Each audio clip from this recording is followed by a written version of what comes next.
Guangzhou with a chance of beating this man for a place in the world final.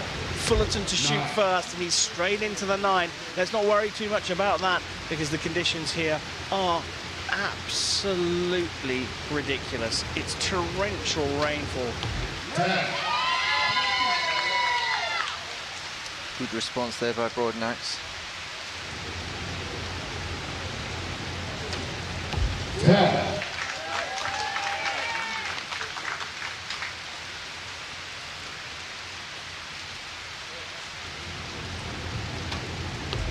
You could see as he let that arrow go, just the amount of water is spraying off these strings, really slowing these arrows down. 10. 29 finish for the first end for Mathias Fullerton. 9. That's a 28 for CURTIS BROADNAX. Now, we don't have to think too much about this because the rain is coming down. I fancy we're going to see lower scores out here in this particular match. Will the athletes get used to the rain? They can get used to it. Doesn't mean they'll have to like it. But being out there, getting wetter and wetter and getting colder as well. It's not just wet rain, it's cold rain. And that will make the body start to shiver. Yeah, the temperature has dropped off. And hats off to those in the crowd who are staying out there in these pouring conditions. Ponchos are out, the umbrellas are up, but everyone's still getting very wet, including the archers. But they have the potential of a World Championship title available to them, so they're not too bothered. They'll keep themselves focused out there. So the average impact point for CURTIS BROADNAX, 3.7 centimetres from the centre of the target. He's going to shoot first, trailing as he does by a point in the second end. Big flinch there. Puts it in the middle.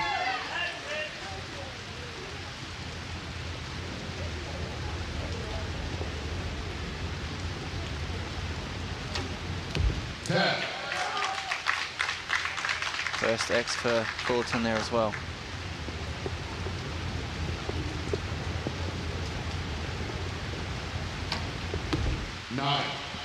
Another 9.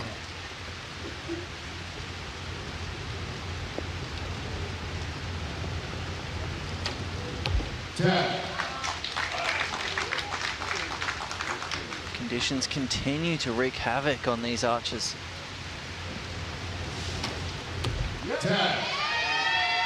29 to finish. Second end for CURTIS BROADNAX. A perfect for Mathias Fullerton. So he has opened up a 2-point lead here. He leads 59, 57.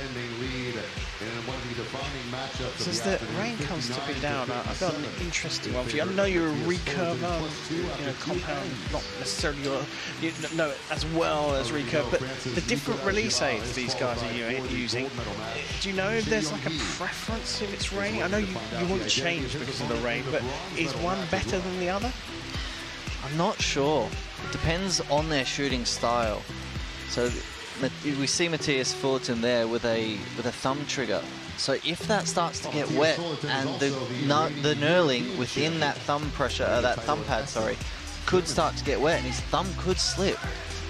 That is the purpose of knurling though, so it helps keep that grip. But if you have a back tension in there and you're allowing your hand to move and rock with the actual release aid, that could spell disaster if that got too wet as well and your fingers start to slip more and more and more. Yeah, so these are tricky conditions for the archers. And the wind now blowing in their faces as well, so the rain is actually coming at them as well. Not much, it's not hard. In fact, it just sounds like it's starting to ease up a tiny bit.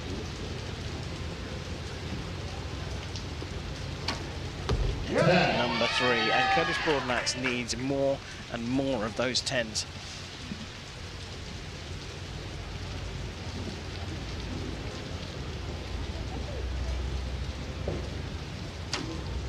10. Good response by Fullerton. Another X in there.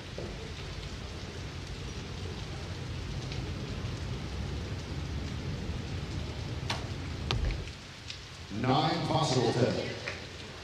Looked like a 9 to me. Can't believe it.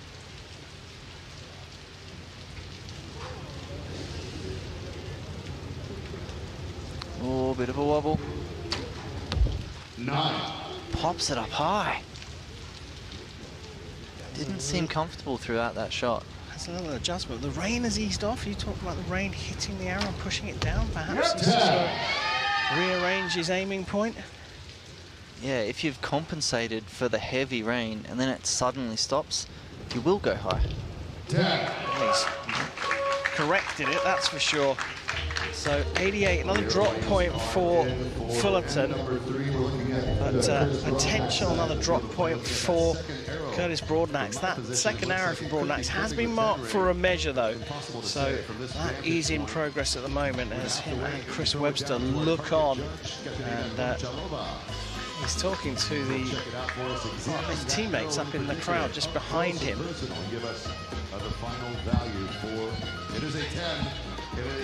He looks very unimpressed at his target face while he's looking downrange there.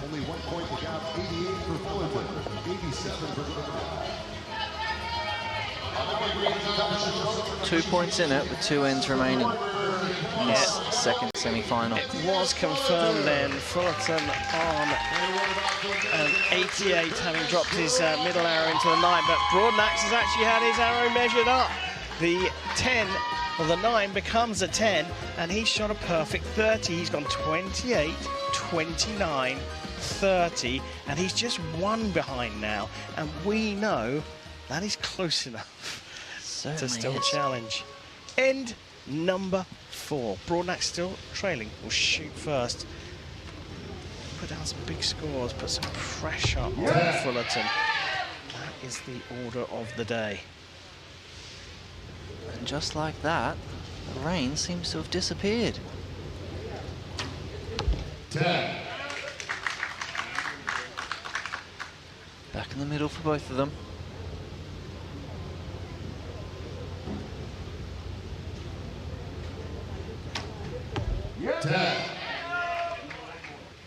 It's another one.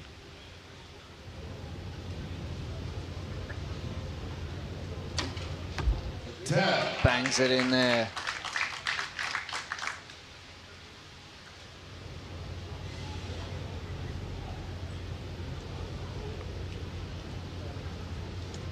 Long hold there for BROADNAX, but he gets it into the 10, and that's his second perfect in a row.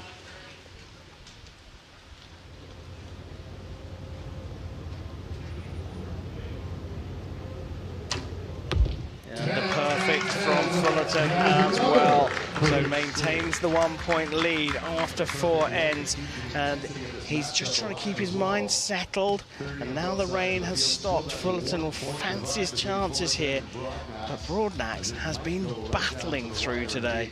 He's just 1 point behind as we prepare for the 5th and final end. He can do this, can't he, BROADNAX? We've seen him fight back. Certainly can. Maybe he's a bit like a diesel. Just takes a little bit to warm up, but once he gets going, he's a steam train and will just power through the rest of this match. Great analogy. That is what it feels like. He really can battle through his own demons. And here we get the average impact point, 2.7 centimetres for BROADNAX, but Fullerton, look at him, 0.3 centimetres average impact point from the middle of the target. And he's just got that little air of authority about him there. Cool, calm, confident air from the Dane. He's thinking to himself, 3 10s here, get through this final end, get yourself into a World Championship final. He's got to forget about what CURTIS BROADNAX does. The American is going to shoot first. Yeah. Banging one in there, right in the X.